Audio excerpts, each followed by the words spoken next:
Hey everyone, welcome back.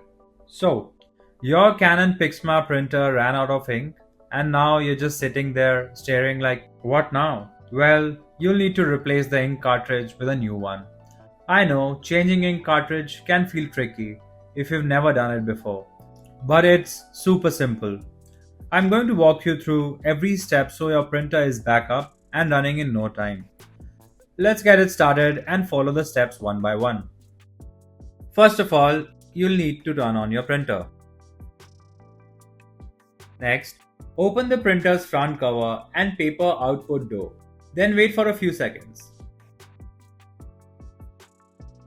After some time, you'll see that the cartridge holder will move and come to the middle by itself, so you can replace the cartridge easily. Now, press down the ink cartridge lock lever of the empty cartridge until you hear a click sound.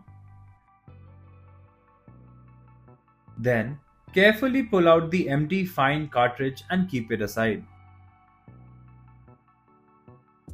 Grab your new fine cartridge, unpack it, and gently peel off the protective tape. Just be careful not to touch the metal contacts or nozzles. Now, slide the new cartridge straight into the holder, pushing it all the way to the back. And please don't forget to place the color cartridge in the left slot and the black cartridge into the right slot. Next, lift the lock lever upward to secure the cartridge in place.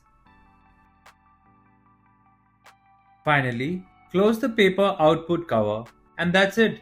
Your new cartridge is in place and your printer is ready to go. If you like our content, give us a like. And if you want to learn more, subscribe to our channel. You can also visit Printer Tales or call us on the following contact numbers. If you think we haven't covered your printer yet, you can let us know in the comments section.